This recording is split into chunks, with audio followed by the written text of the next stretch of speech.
Soy Fernando Díaz Villanueva, hoy es 3 de enero de 2023 y esto es La Contracrónica.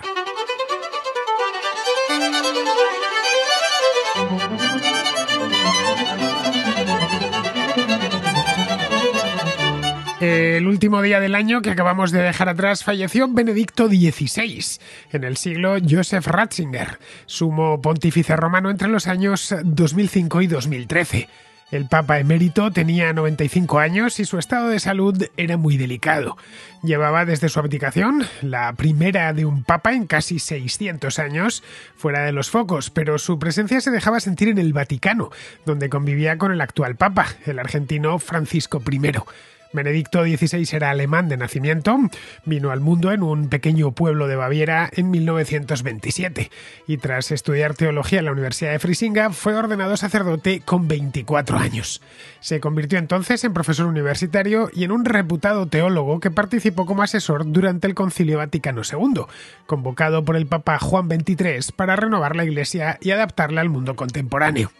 Años más tarde, ya durante el pontificado de Pablo VI, fue elevado a la dignidad de obispo de Múnich. Fue entonces cuando conoció a un cardenal polaco, no mucho mayor que él, llamado Karol Wojtyła. Wojtyła sería elegido papa poco después y le nombró prefecto de la Congregación para la Doctrina de la Fe, que hasta años antes se había denominado como Santo Oficio, es decir, la Inquisición.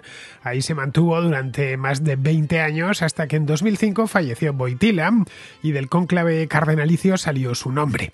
Primero como cardenal y luego ya como papa, reafirmó las enseñanzas tradicionales sobre infinidad de asuntos comprometidos en el Vaticano II y disciplinó a los teólogos que buscaban reconciliar los evangelios con el marxismo. A pesar de todas las críticas que se le hicieron, que fueron muchas, especialmente las provenientes de la prensa, que le motejó como Panzerkardinal, Ratzinger era un hombre tranquilo y poco inclinado al conflicto. Fue en esencia un estudioso de gustos refinados para la música y para el arte en general. Nunca buscó ser obispo, ni cardenal, ni papa. Como prefecto de la Congregación de la Doctrina de la Fe, trató en repetidas ocasiones de renunciar y regresar a Alemania como profesor de teología, que era lo que de verdad le interesaba. El Papa Benedicto XVI fue, de hecho, uno de los grandes teólogos del siglo pasado. Formaba parte de una generación de pensadores católicos como Henri de Lubac, Yves Congar, Hans Urs von Balthasar, que renovaron la teología tras el impacto de las dos guerras mundiales sobre la conciencia del occidente cristiano. Como teólogo, Ratzinger realizó un gran viaje desde sus primeros trabajos en la década de los 60, en los que abogaba por la renovación de la Iglesia, hasta su labor como prefecto de la Congregación de la Doctrina de la Fe, donde defendió la tradición, criticó el relativismo del mundo actual y patrocinó el diálogo entre el razonamiento y la experiencia religiosa, algo que consideraba fundamental. Para Ratzinger, razón y fe se necesitaban mutuamente y una no se podía entender sin la otra. Su figura, alejada desde hace ya casi 10 años de la atención pública, ha ganado mucho relieve entre los especialistas y el tiempo ha terminado por darle un juicio mucho más ecuánime que el que se le dispensó cuando decidió abdicar, ocasionando un enorme desconcierto entre la grey católica de todo el mundo. Con Benedicto XVI se ha perdido una de las mentes más originales y brillantes de la Iglesia católica, por lo que, a pesar de su breve y agitado pontificado, su recuerdo perdurará.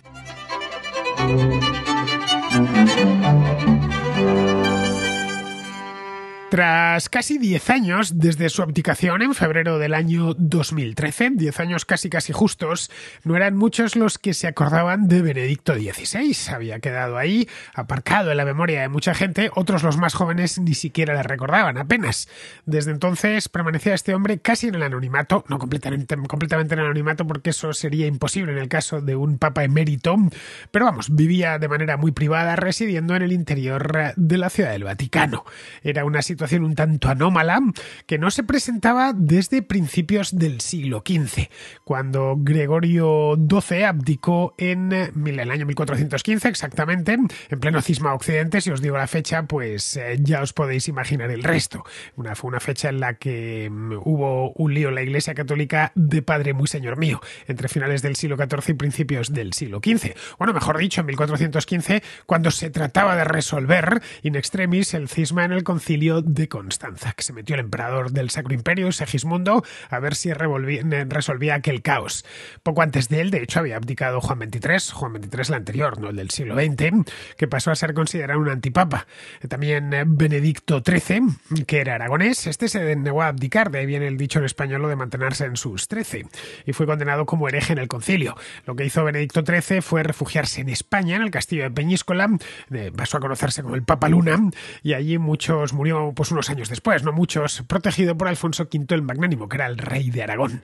Bien, todo esto os lo conté en una contrahistoria de hace ya varios años sobre el papado de Aviñón y el cisma de Occidente.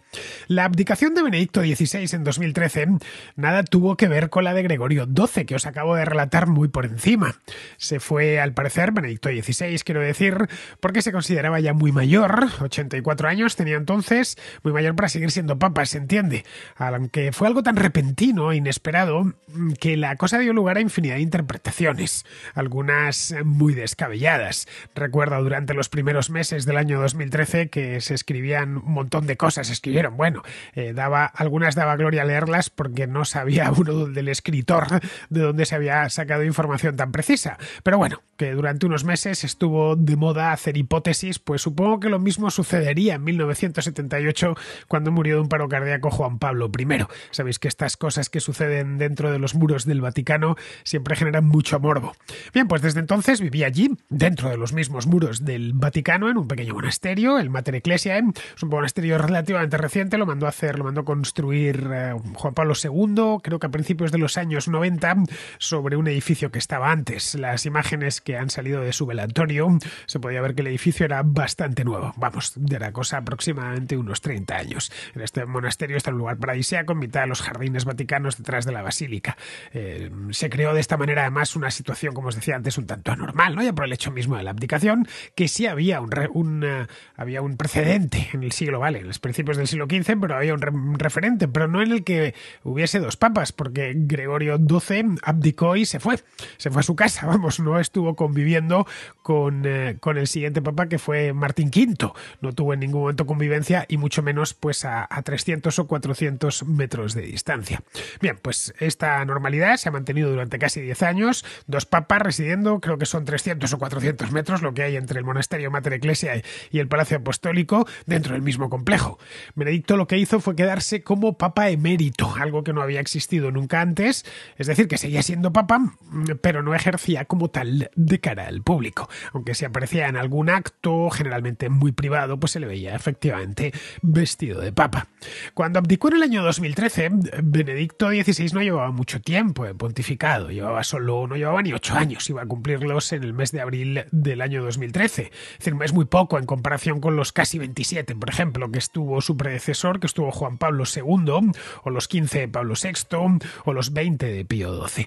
Juan Pablo I solo fue papa durante 33 días porque le sobrevino un infarto cuando llevaba un mes como papa, pero que es la excepción, no la norma. Los papas del último siglo han sido papas por regla general mucho más longevos que los de tiempos pasados. Así que aquí llamaba la atención que tras solo 8 años de pontificado decidiese largarse, porque fue una decisión al parecer muy meditada, llevaba ya un año trabajándola personalmente y lo anunció en latín, además, una mañana de febrero del año 2013.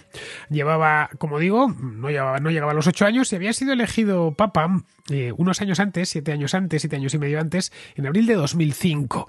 Él era el sucesor de Juan Pablo II, en ese momento era cardenal, como no podía ser de otra manera, él votó en ese mismo cónclave, y su nombre en ese momento todavía no era Benedicto XVI, ese nombre lo escogió cuando le nombraron papa, cuando le eligieron papa. Su nombre era Josef Ratzinger. Era un tipo muy conocido ya en aquella época porque ejercía de prefecto de la Congregación de la Doctrina de la Fe, que es una congregación, desde hace unos años fue Francisco el que le cambió el nombre, es un dicasterio, que hasta tiempos de Pablo VI fue conocida como Santo Oficio, como os decía en la introducción, la Inquisición, pero no era conocido tanto por estar ahí, de hecho hoy casi nadie sabe quién está a cargo de ese dicasterio, sino por su obra teológica y lo firme de sus postulados y lo cerca que estaba del Papa. Para Juan Pablo II había sido un colaborador muy fiel, muy leal, que le acompañaba casi desde el principio de su pontificado. Había sido nombrado como prefecto en el año 1981. Juan Pablo II llegó al trono de San Pedro en el año 1978, así que 3 años después. Y ambos tenían, según parece, una relación muy fluida, muy cercana. Se puede considerar incluso que llegaron a ser amigos personales.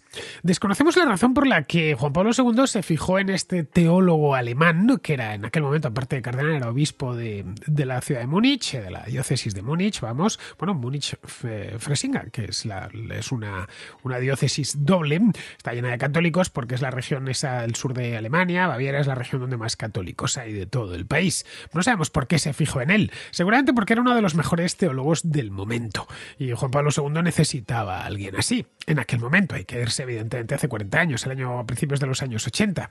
En ese año, en el 81, Ratzinger tenía, pues si hago los cálculos de memoria, nació en el 27, pues tenía 54 años, y era uno de los teólogos más reputados y más conocidos de la Iglesia Católica.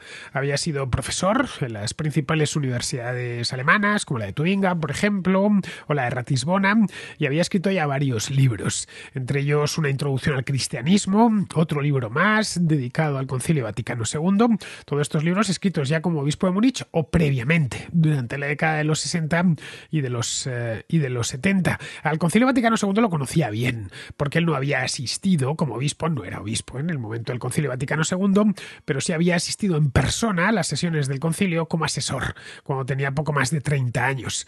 Eso le abrió las puertas del arzobispado de Múnich, que es, como digo, uno de los más importantes de Alemania, porque el catolicismo es la religión mayoritaria allí, y luego le abrió también las puertas de la Ciudad del Vaticano.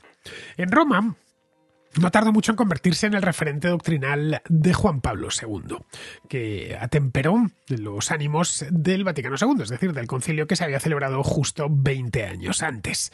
Ratzinger, que había participado en él, creía que este concilio era una gran empresa de renovación necesaria, pero él consideraba que debía estar siempre y en toda circunstancia fundamentada en la vuelta al Evangelio, es decir, a las esencias cristianas, que no consistían en una revolución social, como algunos teólogos y muchos sacerdotes interpretaron, que había llegado el momento de que la Iglesia, o por lo menos la jerarquía de la Iglesia, se echase al monte y empezase y hiciese una revolución social parecida, confundiendo la figura de Jesucristo con la de un revolucionario comunista del siglo XX. Algunos lo interpretaron así y fueron muchos los sacerdotes, especialmente en Hispanoamérica, que se echaron al monte literalmente, con un fusil al hombro, vamos.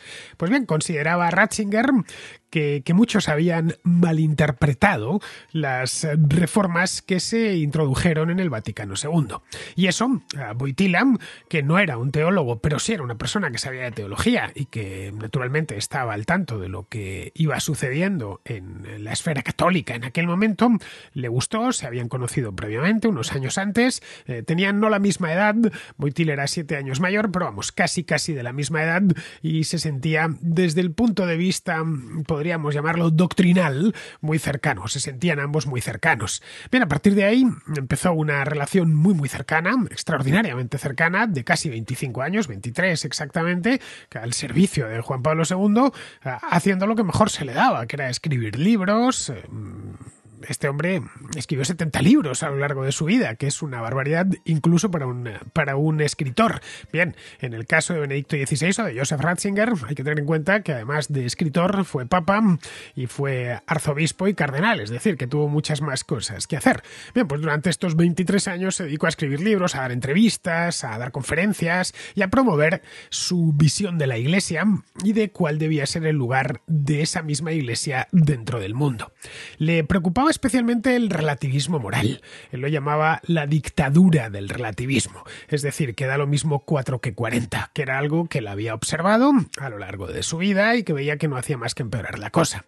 Le preocupaba también, más tratándose de un religioso, el secularismo acelerado que se había producido especialmente en la sociedad europea. Como además era alguien que leía mucho y que estaba al tanto de todas las corrientes que iban apareciendo, pues se encargó de vigilar que nadie dentro de la Iglesia Iglesia volviese a salirse de madre, como había sucedido en tiempos de Pablo VI, que fue el Papa inmediatamente posterior al Concilio Vaticano II. Eso le ganó algunos apodos bastante desagradables. Le llamaban en la prensa Panzerkardinal, o de Panzer por los tanques alemanes de la Segunda Guerra Mundial. Le llamaban también, y este es todavía más desagradable, a Rottweiler de Dios. Lo de Panzerkardinal solía venir acompañado de su pertenencia durante la adolescencia a las juventudes hitlerianas. Si conocemos ya, os lo acabo de decir, la fecha de nacimiento, nació en el 27, es decir, que cuando empezó la Segunda Guerra Mundial, en 1939, era un niño de 12 años, por lo tanto en el 41 ya tenía 14. En el Tercer Reich, todos los alemanes tenían que integrarse obligatoriamente en las juventudes hitlerianas al cumplir los 14 años. En el 41 fue cuando Joseph Ratzinger pues tuvo que ir en su pueblo a afiliarse, vamos, no le quedaba mucha más opción. Al final de la guerra, siendo ya pues algo más que un quinceañero, habían ido pasando los años, tenía ya 16 o 17 años, cuando tiró Adolf Hitler de todo lo que tenía el país, que reclutaron incluso a niños o a chicos muy jovencitos, fue destinado en una unidad antiaérea y en Baviera, pero claro, como los aliados se encontraban ya cerca, desertó junto a toda la unidad y regresó a casa de sus padres. Lo detuvieron con todos los estadounidenses y lo tuvieron recluido durante unos días, pero como vieron que era un crío, que era muy joven y su papel en la guerra había sido minúsculo, pues lo dejaron libre y pudo hacer lo que quería hacer, que era ser sacerdote, porque quiso ser sacerdote desde que era pequeño. Él de hecho había empezado ya en el seminario, pero por cuestiones bélicas, estaban en guerra, el seminario donde él había empezado a estudiar se cerró y luego volvió a abrir ya después de la guerra. Bien, él le gustaba la teología, le quería ser sacerdote y cuando vio que por fin pudo serlo, pues lo fue. En definitiva, que era un alemán de su generación, que tuvo que atravesar los mismos problemas que todos los alemanes de su generación, por lo que esta crítica tan recurrente carece de fundamento alguno. Pero nada, aún el otro día, el día 31 y el día 1, con motivo de su muerte había mucha gente, especialmente en las redes sociales, que es donde suelen proliferar los indocumentados en grandes cantidades, sacando el tema con fines propagandísticos.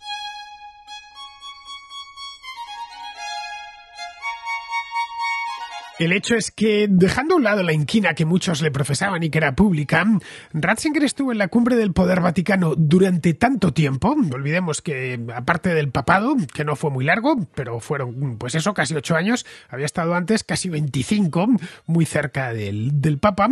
Bien, pues fue el único, y antes de eso había sido cardenal y arzobispo de Múnich, fue el único cardenal que votó en los dos conclaves del 78, el que eligió a Juan Pablo I después de la muerte de Pablo VI y el que eligió a Juan Pablo II, y luego también en el de abril de 2005, que siguió a la muerte de Juan Pablo II. Bien, en este último conclave fue del que Ratzinger salió convertido en Benedicto XVI. Fue una elección que pocos esperaban y que estaba demasiado cerca al anterior papa, como para que estaban las quinielas, obviamente, pero y yo lo recuerdo, ya era periodista en aquel entonces, que no era ni mucho menos el favorito y que además Ratzinger expresamente no buscó. Tenía en aquel entonces, era mayor, tenía 78 años, bueno, 20 años más que Juan Pablo II, cuando fue elegido papa, y su deseo en aquel momento era regresar a Baviera, ya sin necesidad de tener que estar en esa congregación en la que le había colocado el papa durante 20 y tantos años, poder volver a Baviera para dedicarse a escribir libros, no a dirigir una iglesia de 1.200 millones de fieles. Les dijo a sus cardenales que él no tenía vocación de gestor ni de administrador, que es algo fundamental en un papa, que bueno, aparte de ser jefe de Estado, lo es de un Estado un tanto peculiar, como el del Vaticano. Pero Ratzinger era el cardenal a quien mejor conocían los otros 114 electores que había con derecho a voto en aquel cónclave. Todos habían tratado con él durante años o durante décadas. Claro, después de un pontificado tan largo como el de Juan Pablo II, pues no querían otro papado tan largo. Aunque, bueno, como ha sido tan longevo, de haber terminado su pontificado con la muerte, es decir, de haber sido elegido en 2005 y haber terminado el 31 de diciembre del año pasado, Benedicto XVI habría reinado casi 18 años, es decir, que sí que habría tenido un papado relativamente largo. Le consideraban de cualquier modo en aquel momento un papa de transición después de un pontificado tan importante como el de Juan Pablo II, en un momento además en el que ya se había acabado la Guerra Fría y en líneas generales reinaba la armonía en el mundo. Nada que ver con la situación actual. Al frente del papado fue un fiel defensor de la ortodoxia, tal y como era previsible. Denunció la dictadura esta del relativismo de la que os hablaba, que según él era la característica del mundo moderno, por lo menos en la parte occidental. Esta preocupación por el relativismo la arrastraba de hecho desde hacía tiempo, desde el posconcilio, que fue muy traumático en el seno de la Iglesia. Las reformas del Vaticano II fueron muy profundas. No hay más que estudiar la historia de la Iglesia y ver la Iglesia previa y la posterior. Lo que pasa es que ya prácticamente todos los que estamos vivos solo conocemos, los que o son católicos o pertenecemos a la cultura católica, ya solo conocemos el catolicismo del posconcilio. Son pocos los que se acuerdan del catolicismo previo. Es gente pues que tiene que tener ya aproximadamente todos por encima de los 70 años. Vamos, los que recuerdan, por ejemplo, las misas en latín o la liturgia previa al Concilio Vaticano II. Pero bueno, que el hecho de la liturgia, los cambios litúrgicos que también se produjeron, son peccata minuta al lado de otras reformas que se hicieron, cuyo objetivo era dejar lista la institución para los nuevos tiempos y que no hiciese falta convocar otro concilio en un siglo. La renovación litúrgica y las nuevas libertades tomaron a veces, no sé cómo decirlo, caminos un tanto radicales, ¿no? Y extremos.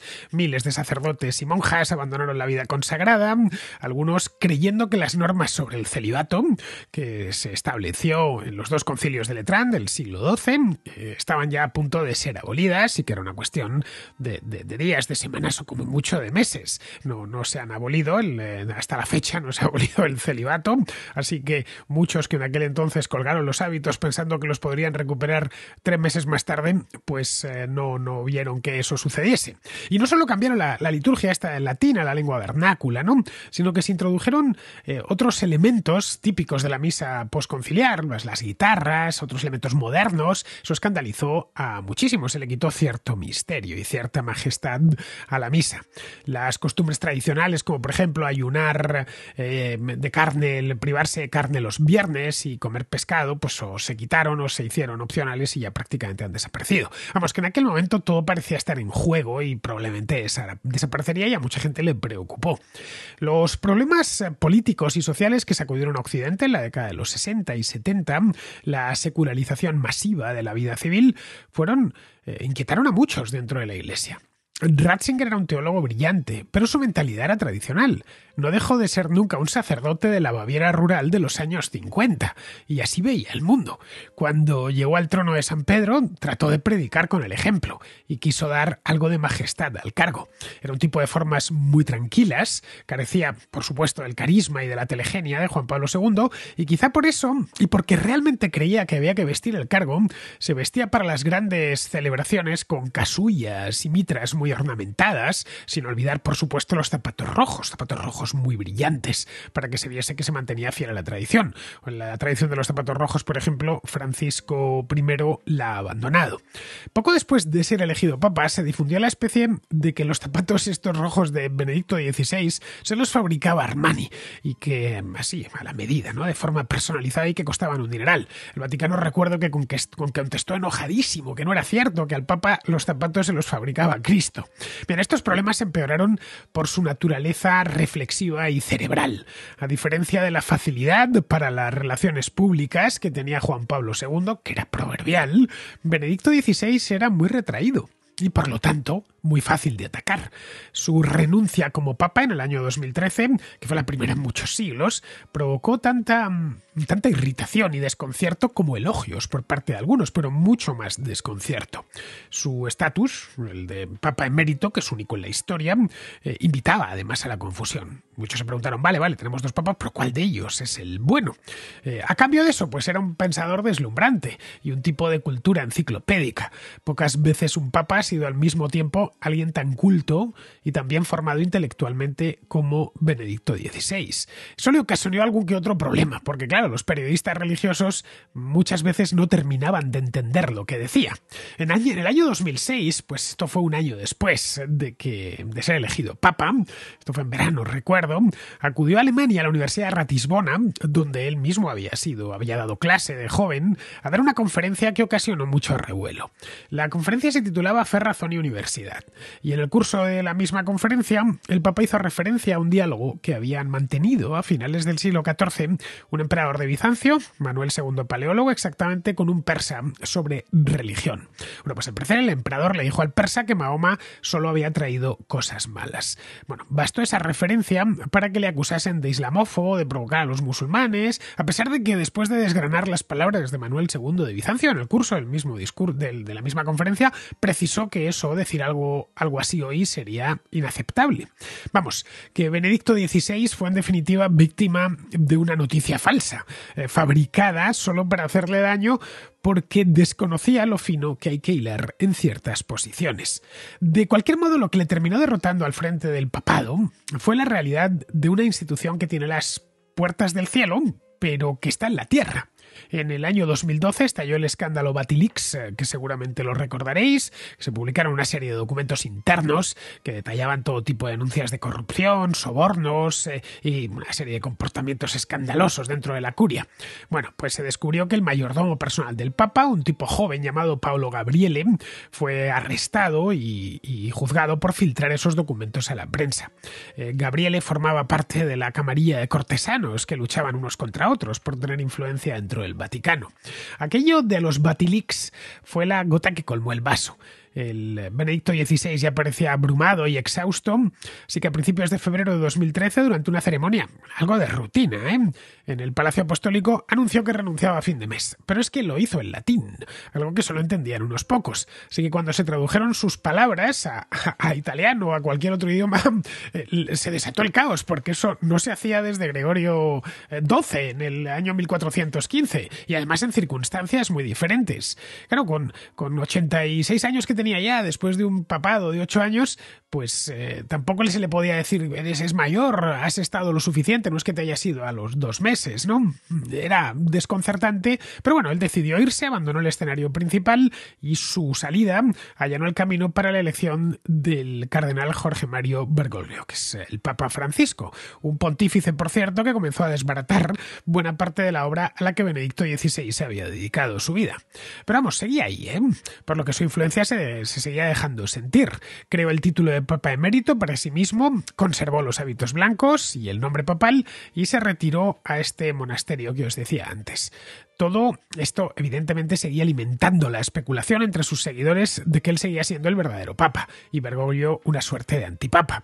La cosa llegó a tanto que hace un par de años concedió una entrevista a un periódico italiano en el que remarcaba que había hecho aquello con plena conciencia y que creía que había hecho lo correcto.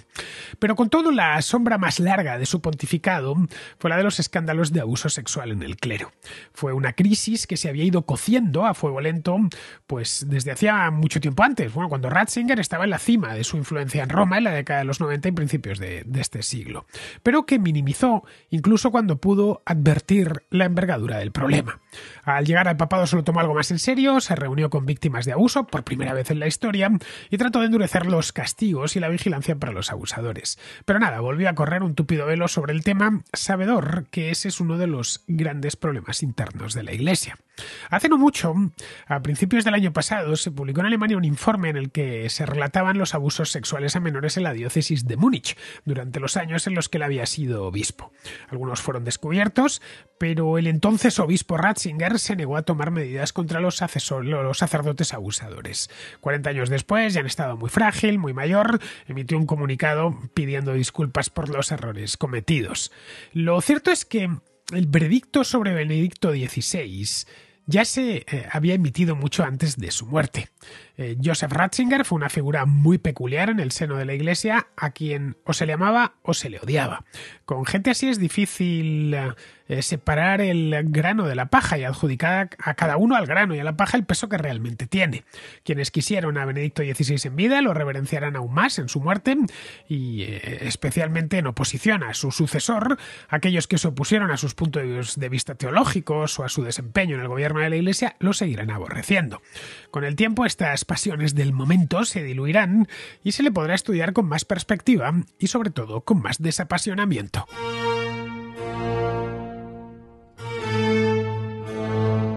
Vamos con la contrarréplica. Empezamos con Carlos, que pregunta por dos temas.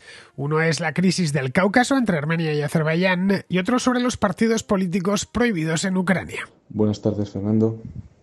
En primer lugar, enhorabuena por tu programa y su éxito.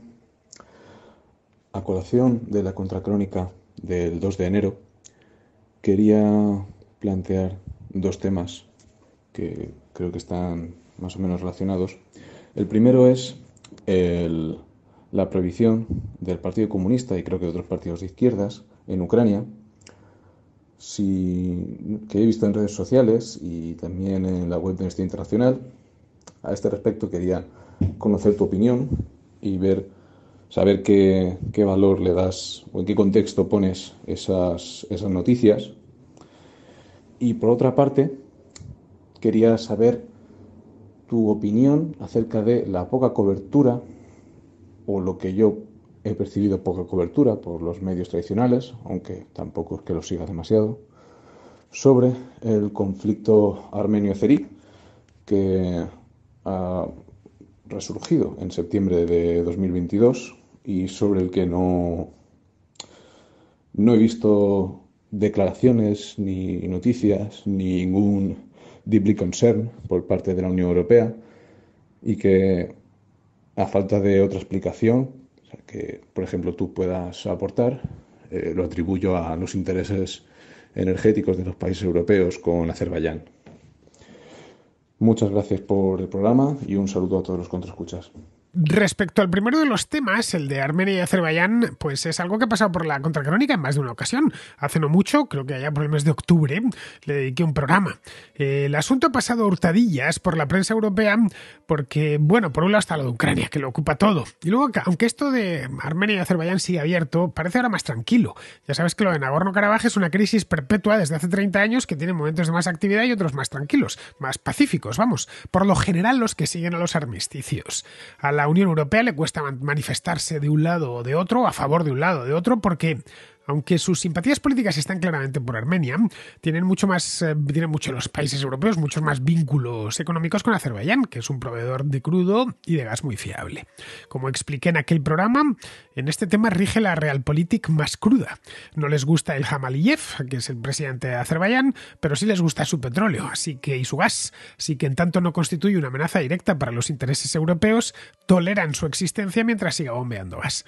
Con la guerra de Ucrania y los cortes rusos, ese gas es más valioso aún, así que no se quieren malquistar con un proveedor fiable y relativamente cercano. En cuanto a lo de Ucrania y los partidos políticos prohibidos, mira, son un total de 11, a quienes el gobierno ucraniano acusa de ser prorrusos y de trabajar para el enemigo. En tanto que el país está siendo invadido por Rusia, es normal que una de las líneas de defensa sea la interna. En ese contexto es razonable que se prohíban ciertos partidos políticos. Esto mismo es lo que sucedió en el Reino Unido en 1940, cuando se proscribió la Unión Británica de Fascistas y se encarceló a su líder, a Oswald Mosley. Al principio Churchill no prohibió ningún partido, ni los claramente proalemanes, pero ya en 1940, tras la invasión de Noruega, y cuando los nazis ya se disponían a avanzar sobre Francia, se lo pensó dos veces, recabó información y comprobó que efectivamente, que Mosley y los suyos estaban colaborando con el enemigo. Se promulgó el famoso Reglamento de Defensa 18B, que ponía fuera de la ley a los fascistas locales y facultaba al gobierno a detener a cualquier ciudadano si existían sospechas de que estaba colaborando con los alemanes. Vamos, lo normal. En ninguna guerra se tolera lo más mínimo a la quinta columna y esos partidos prohibidos en Ucrania estaban actuando como una quinta columna. En el contexto de una guerra, como te he dicho antes, más aún cuando es de invasión y tienes al invasor en tu propio territorio, este tipo de leyes son razonables. En el momento en el que la guerra termine, dejarán de serlo. Bien, vamos ahora con Johannes, que es de Guayaquil, en Ecuador, que pregunta por cuál es la principal economía hispana. Primero quería hacer un comentario muy breve de una noticia que está circulando por Twitter y segundo, hacerte una petición en específico. La noticia que está circulando por Twitter, que pude ver hace poco, es que la economía mexicana supera por primera vez a la economía española y se ubica como la primera economía de habla hispana. Esa aseveración no me parece correcta. A mi consideración, la primera economía de habla hispana es Estados Unidos, porque Estados Unidos sigue siendo un país con fuerte presencia hispana, con donde el idioma español no es marginal, es un idioma central, los que hablan español constituyen la primera minoría dentro de Estados Unidos, y de hecho es es el segundo idioma que más se habla dentro de Estados Unidos, es donde más piden profesores de español, donde más piden trabajo, personas que tengan actitudes bilingües, Spanish-English. Y nada, eso era lo que quería comentar, que creo que es un error de quien formuló la noticia de esa manera. Quería conocer tu opinión sobre eso. Y de aquí derivar una petición concreta que quería hacerte, que estuve revisando las contrahistorias que hiciste de Estados Unidos y vi la de los inicios, la de la independencia, escuché la de los inicios, la independencia y la secesión. Si puedes completarlas con la reconstrucción, el periodo de reconstrucción, el periodo, sobre todo ya la historia del siglo XX, no sé si los Roaring Twenties, la Gran Depresión y la guerra hispanoamericana. Si es posible, Fernando, poner eso dentro de tus pendientes. Nada, que esto se demora mucho. Muchas gracias, Fernando. Muchas gracias por todo tu trabajo y continúo fiel contra escucha y fan a todo lo que haces. Listo, Fernando, chao. Bueno, ya era hora de que el PIB mexicano superase el español, teniendo en cuenta que su población es casi 3 veces la española. Lo raro es que no lo hubiese superado antes. Respecto a lo que comentas de Estados Unidos, efectivamente el peso de la lengua y la cultura hispana es muy fuerte allí, pero no podemos considerar aquel país como país hispano.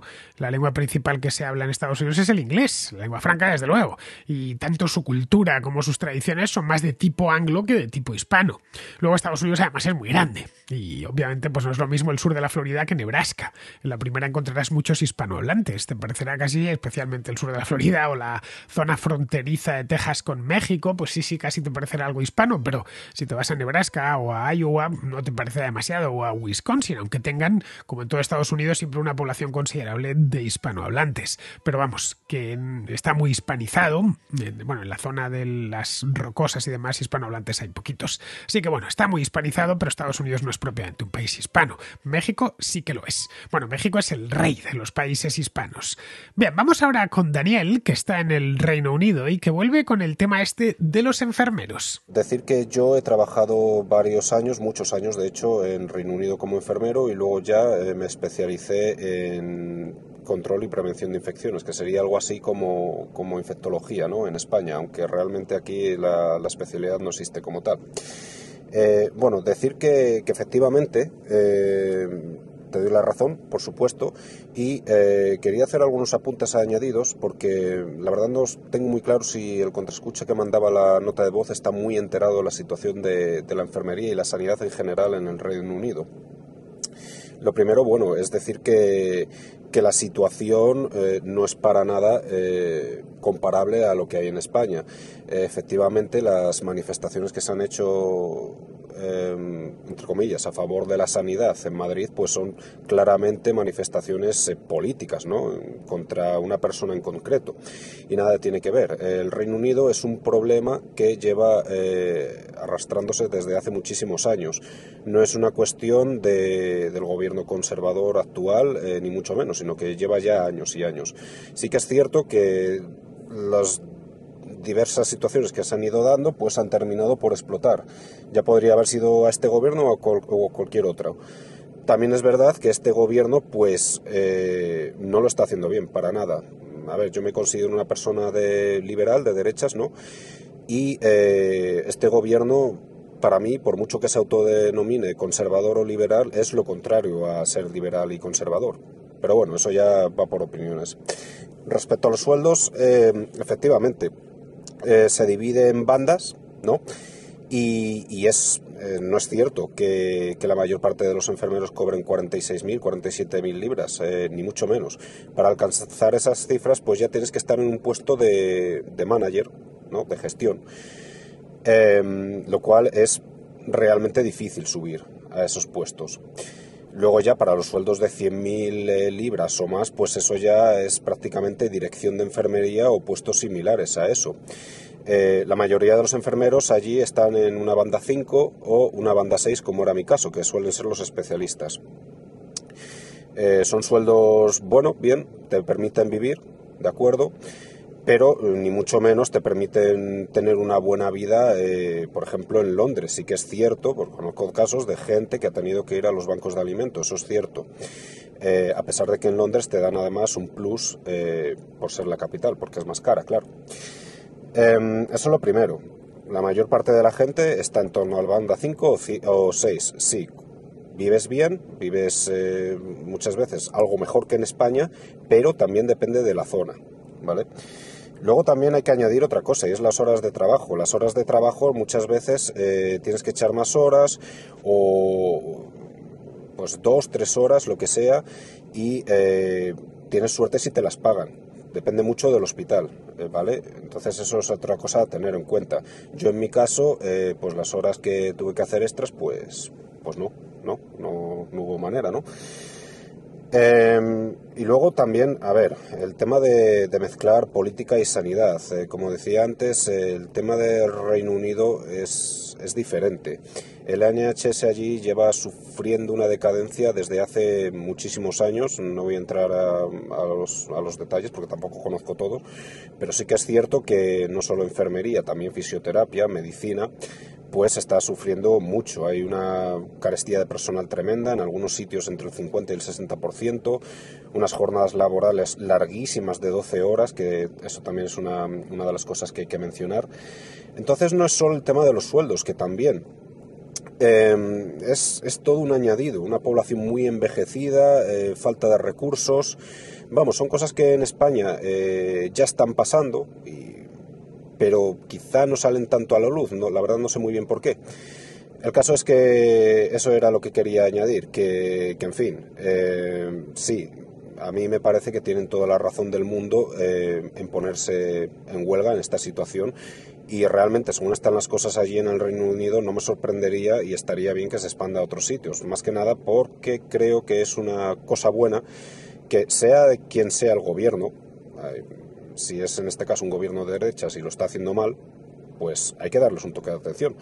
Bueno, esa es mi opinión, y eso, sobre todo no mezclar política con salud, y sobre todo no pensar que los sanitarios están dejando tirados a los pacientes, porque no es así.